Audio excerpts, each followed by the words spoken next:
సమాజ సేవలో తనకంటూ ప్రత్యేక గుర్తింపు సాధించుకున్న వ్యక్తి ఈది సాంబశివరావు అని బీసీ ఇంటర్నేషనల్ వెల్ఫేర్ అసోసియేషన్ అధ్యక్షుడు డాక్టర్ ఎన్వి రావు కొనియాడారు. రాజకీయాల్లోనూ నిబద్ధతతో ముందుకు సాగిన నాయకుడు అని తెలిపారు. అటువంటి మహానుభావుడు భౌతికంగా మన మధ్య లేకపోయినా ఆయన ఆలోచనలు, ఆశయాలు, సేవా స్ఫూర్తి ప్రతి ఒక్కరిలో జీవిస్తూ ఉంటాయని పేర్కొన్నారు. టీడీపీ కృష్ణా జిల్లా ఉపాధ్యక్షుడు ఈది సాంబశివరావు సంస్మరణ సభను బీసీ ఇంటర్నేషనల్ వెల్ఫేర్ అసోసియేషన్ ఆధ్వర్యంలో ఘనంగా నిర్వహించారు. ఈ కార్యక్రమం నగరంలోని రాకేష్ పబ్లిక్ స్కూల్లో నిర్వహించబడినది. సభకు పలువురు ప్రముఖులు, నాయకులు, సంఘ సభ్యులు హాజరై ఈది సాంబశివరావుకు ఘన నివాళులర్పించారు. ఈ కార్యక్రమంలో బీసీ ఇంటర్నేషనల్ వెల్ఫేర్ అసోసియేషన్ అధ్యక్షుడు డాక్టర్ ఎన్వి రావు, ప్రముఖ నాయకులు పిల్ల శ్రీనివాసరావు, అలాగే అసోసియేషన్ సభ్యులు పాల్గొన్నారు. వారు ఈది సాంబశివరావు చిత్రపటానికి పూలమాలలు వేసి నివాళులర్పించారు. ఈ సందర్భంగా వారు మాట్లాడుతూ ఈది సాంబశివరావు ఒక గొప్ప సేవ తత్పరుడని, సమాజంలోని బలహీన వర్గాల అభ్యున్నతికి నిరంతరం కృషి చేసిన వ్యక్తి అని పేర్కొన్నారు. రాజకీయాల్లో ఉన్నప్పటికీ ప్రజల సమస్యలను అర్థం చేసుకుని వాటి పరిష్కారానికి కృషి చేసిన నాయకుడిగా ఆయన గుర్తింపు పొందారని తెలిపారు. అలాగే యువతకు మార్గదర్శకుడిగా నిలిచిన ఆయన నిస్వార్థ సేవ, నిబద్ధత, కృషి వంటి విలువలను అందరికీ చూపించిన వ్యక్తి అని కొనియాడారు. ఇలాంటి మహనీయుడి మరణం సమాజానికి తీరని లోటని అభిప్రాయపడ్డారు. అయితే ఆయన చూపించిన మార్గం, ఆశయాలు తమకు ఎప్పటికీ స్ఫూర్తిగా నిలుస్తాయని, వాటిని సాధించడమే ఆయనకు నిజమైన నివాళులని తెలిపారు. ఇక ముందు కూడా సమాజ సేవలో ముందుండి ఆయన కలలను నెరవేర్చేందుకు కట్టుబడి ఉంటామని స్పష్టం చేశారు. చాలా దురదృష్టకరమైనటువంటి రోజు. ఈ సాంబశివరావు 90 ఏళ్ళు బతకాల్సినటువంటి, కనీసం 90 ఏళ్ళు బతకాల్సినటువంటి వ్యక్తి అయినా సుదీర్ఘకాలం పాటు కృష్ణానదికి ప్రతిరోజు ఉదయాన్నే వెళ్ళి స్విమ్మింగ్ చేసేటువంటి వ్యక్తి. అలాగే యోగాలో, భిక్షమయ యోగాలో కూడా ఆయన యోగా చేశారు. మాతో పాటు ఎస్ఎస్వైకి కూడా వచ్చారు. ఆయన సంపూర్ణంగా ఆరోగ్యం ఉండే వ్యక్తి. గత 4-5 సంవత్సరాల నుంచి కూడా అనారోగ్యం అనేక రకాలుగా ఇబ్బందులు పడి ఈరోజు కాలం చేయడం మనందరికీ కూడా చాలా దురదృష్టకరమైన విషయం. వారు ప్రతి మనిషి పుట్టినవారు ఏదో రోజు కాలం చేయక తప్పదు, కానీ బతికున్నంతకాలం మనం ఇతరులకు ఏ రకంగా ఉపయోగపడడానికి చాలా ఇంపార్టెంట్. అలాంటి విషయంలో సాంబశివరావు అందరికంటే ముందుండి ఉంటారని చెప్పేసి సందర్భం చెప్తున్నాను. ప్రతి సంవత్సరం లయన్స్ క్లబ్కి $1000 చొప్పున ఇచ్చి దాదాపు 4 సార్లు ఇచ్చి ఆయన PMJF అయ్యారన్నమాట. అంటే ఆ $1000 కూడా ప్రపంచంలో ఎక్కడైనా సరే కంటి ఆపరేషన్స్కి కానీ, లేకపోతే క్యాన్సర్ సంబంధించిన వాటికి కానీ వాడేటువంటి ఫండ్కి ఆయన ఇవ్వడం జరిగింది. సో అలాగే బీసీ ఇంటర్నేషనల్ కూడా కార్యవర్గ సభ్యులుగా వారు దాతృత్వాన్ని చాటుకున్నారు. అలాగే ఇలా మా కృష్ణా జిల్లా నగరాల సంఘంలో ఫౌండర్గా ఉండి అనేక సేవా కార్యక్రమాలు చేశారు. ఎప్పుడు కార్యక్రమాలున్నా సేవా కార్యక్రమం ముందుండేటువంటి వ్యక్తి. లయన్స్లో అనేకసార్లు ప్రెసిడెంట్ చేశారు, జడ్సీ చేశారు. ఆయన అనేక పదవులను చేసినప్పటికీ కూడా, అలాగే టీడీపీ పార్టీ వారి యొక్క సేవలు మెచ్చుకొని శ్రీ దుర్గా మల్లేశ్వర స్వామి దేవస్థానానికి బోర్డు మెంబర్ కూడా నియమించడం జరిగింది. అలాంటి మంచి మనిషి మన మధ్య లేకపోవడం చాలా విచారకరం, చాలా దుర్దినం మనకిది. అలాగే ఇప్పుడు వారు అల్లుడి గారు ప్రముఖ చార్టెడ్ అకౌంటెంట్ వైవీరావు గారు వచ్చారు. అలాగే మా జనరల్ సెక్రటరీ నమ్మ అప్పారావు గారు, హైదరాబాద్ నుంచి గుంజా నరసింహరావు గారు, అలాగే నాగార్జున యూనివర్సిటీ ప్రొఫెసర్ మన తాతాజీ గారు, ఇక్కడ అలా పెద్దలందరూ కూడా, రాజారావు గారు అంటే వారిద్దరూ, రాజారావు గారికిను ఇది రాజారావు గారికిను ఈ సంవత్సరం అనుబంధం ఎలా ఉండేదంటే సొంత కమల పిల్లల్లా ఉండేవారు. వీళ్ళిద్దరు ఎక్కడ వెళ్ళినా సరే కలిసి వెళ్తుండేవారు కదా, దశాబ్దాల పాటు దాదాపు. వారిద్దరూ కూడా చాలా కాలం మాకు ఈది స్క్వేర్ అని పిలిచేవారన్నమాట. ఇద్దరు వస్తే మాకు ఈది బ్రదర్స్, ఈది స్క్వేర్ అని చెప్పేసి మేము పిలిచేవాళ్ళం.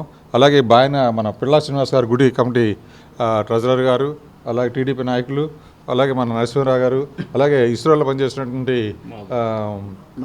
మాధవరావు గారు, మన బాయన శేఖర్ బాబు గారు, వీరు కలిసి అందరూ కూడా సుదీర్ఘకాలం మన జిల్లా అధ్యక్షులు శ్రీనివాస్ గారు అందరూ కూడా వచ్చి ఈరోజు నివాళులు అర్పించడం. అలాగే ఎంత తొందరగా ఇలాంటి పరిస్థితి వస్తుందని మేము ఎక్స్పెక్ట్ చేయలేదు. ఆయన యొక్క ఆశయాలు ఏదైతే ఉన్నాయో, సేవాభావం ఏదో ఉందో ఆ సేవాభావం ముందుకు తీసుకెళ్తామని చెప్పేసి, భవిష్యత్తులో కూడా బడుగు బలహీన వర్గాలకు ఏదైతే ఆయన సేవ చేసేవాడో దాన్ని మేమంతా ముందుకు తీసుకెళ్తామని, ఆ సందర్భంగా కుటుంబ సభ్యులు కూడా బడుగు బలహీన వర్గాల కోసం కృషి చేయాలని చెప్పి ఈ సందర్భంగా నేను కోరుకుంటూ మేము దాన్ని కట్టుబడి ఉంటామని తెలియజేస్తున్నాను. ఇలా దుర్దినం సాంబశివరావు గారి సంతాప సభ మేము ఇలా ఏర్పాటు చేసుకుని అనుకోలేదు మేము. ఎందుకంటే సాంబశివరావు గారు చాలా ఆరోగ్యవంతుడు. అతను దేంట్లో ఉంటే దాంట్లో కమిట్మెంట్ ఉంటుంది. ఒక నగర సంఘం అవని, తెలుగుదేశం పార్టీ అవని, తెలుగుదేశం పార్టీ కూడా అతను జిల్లా వైస్ ప్రెసిడెంట్గా, అలాగే దుర్గుడి మెంబర్గా అనేక సేవలు అందించారు. అతను ఎప్పుడు కూడా ఎవరికి సాయం ఉన్నా కూడా అతను ఎప్పుడు కూడా వారికి సాయం అందించడం ముందుంటారు ఆయన. ఈరోజు ఆయన అకాల మృతి చెందడం మనందరూ కూడా చాలా తీవ్ర అసంతృప్తిగా ఉంటుంది, బాధగా ఉంటుంది. ఎందుకంటే ఇప్పుడున్న ఇక్కడ అందరూ కూడా అతనిప్పుడు సహచరులు అయినా సంఘం పెట్టడం కూడా, అలాగే నగరాలు ఎడ్యుకేషన్ ట్రస్ట్ కూడా ఏర్పాటు చేశారు దాన్ని.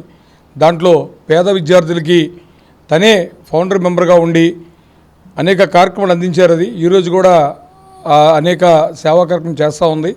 సాంబశివరావు గారు కుటుంబ సభ్యులకి నా ప్రగాఢ సానుభూతి తెలియజేసుకుంటూ వారికి ఆ కుటుంబానికి ఆ అమ్మవారి ఆశీస్సులు ఉండాలని ఎల్లవేళలా ఉంటారని మేము కూడా వారికి అందుబాటులో ఎప్పుడు కూడా వారి కుటుంబానికి మేము ఎప్పుడు కూడా అందుబాటులో ఉంటామని చెప్పి చెప్పుకుంటూ సెలవు తీసుకుంటాం. ఈరోజు ఈది సాంబశివరావు గారి గురించి మేము ఎంతైనా సరే ఆయన గురించి చెప్పుకోవడానికి బీసీ ఇంటర్నేషనల్ వెల్ఫేర్ అసోసియేషన్కి నేను కూడా ఇంటర్నేషనల్ వెల్ఫేర్ అనేది మీరు చేస్తున్న కార్యక్రమాలు, సేవా కార్యక్రమాలు చాలా బాగున్నాయి అని ఆయన గవర్నింగ్ బాడీ మెంబర్గా ఎంత అని చెప్పి అడిగి మరీ దీంట్లో జాయిన్ అయ్యి ఆయన గొప్పతనాన్ని చాటుకున్నటువంటి వ్యక్తి. ఇప్పుడు మా అధ్యక్షులు గారు చెప్పినట్టుగా మరి అనేక సేవా కార్యక్రమాల్లో లయన్స్ క్లబ్లో కానీ, దుర్గగుడి ట్రస్ట్ బోర్డు పాలకవర్గంలో కానీ అనేక మరి దీంట్లో పనిచేసినటువంటి గొప్ప వ్యక్తి. ఎవరినైనా సరే అభిమానంతో పిలిచి మాట్లాడినటువంటి, పలకరించినటువంటి వ్యక్తి, సొంత మనిషిలాగా ఉన్నటువంటి వ్యక్తి లేకపోవడం చాలా బాధాకరం. అలాంటి వ్యక్తికి మనం జోహార్లు అర్పించాలి. ఈరోజు ఇంటర్నేషనల్ వెల్ఫేర్ అసోసియేషన్ ఆధ్వర్యంలో మన మిత్రులందరినీ కలుపుకొని ఈ కార్యక్రమం చేయడం, ఆయన మనసుకి, ఆయన ఆత్మకి శాంతి కలగాలని, ఆ కుటుంబానికి సంతాప సానుభూతిని తెలియజేసుకుంటున్నాం. మా మావయ్య గారైన ఈది సాంబశివరావు గారికి సంతాప సభ ఏర్పాటు చేసిన బీసీ ఇంటర్నేషనల్ వెల్ఫేర్ అసోసియేషన్ వారికి మా కుటుంబం తరపున కృతజ్ఞతలు. అలానే ఎవరికైనా ఏ సహాయం వచ్చినా, అది కృష్ణా జిల్లా నగరాల సంఘం కానివ్వండి, నగరాల ఎడ్యుకేషన్ వెల్ఫేర్ సొసైటీ కానివ్వండి, ఆంధ్రప్రదేశ్ నగరాల సొసైటీ కానివ్వండి, ఏదైనా సరే ఎవరికైనా సహాయం అంటే అని వస్తే ఖాళీ చేతులతో పంపించకుండా ఏ విధంగానైనా ఆయనకి తోచినంత ఆయన చేసి మిగతా వాళ్ళతో కూడా చేయించి మంచి సేవా తత్పరత ఉన్నటువంటి మా మావయ్య గారు లేకపోవటం బాధాకరం. అలానే ఎడ్యుకేషన్ సొసైటీలో 6th క్లాస్ నుంచి 10th వరకు ఉన్నటువంటి గవర్నమెంట్ స్కూల్స్లో చదువుతున్నటువంటి విద్యార్థుల కోసం స్కాలర్షిప్లు ఇవ్వటం, మిగతా వాళ్ళతో పెద్దలకి, పేదవాళ్ళకి, వీళ్ళకి బట్టల పంపిణీలో కానీ, దేనైనా వాళ్ళ పెన్షన్ పంపిణీలో కానీ మంచి యాక్టివ్గా ఉన్నటువంటి వ్యక్తి లేకపోవటం మా కుటుంబానికే కాదు, నగరాల సామాజిక వర్గానికి, తెలుగుదేశం పార్టీకి అందరికీ కూడా తీరని లోటు.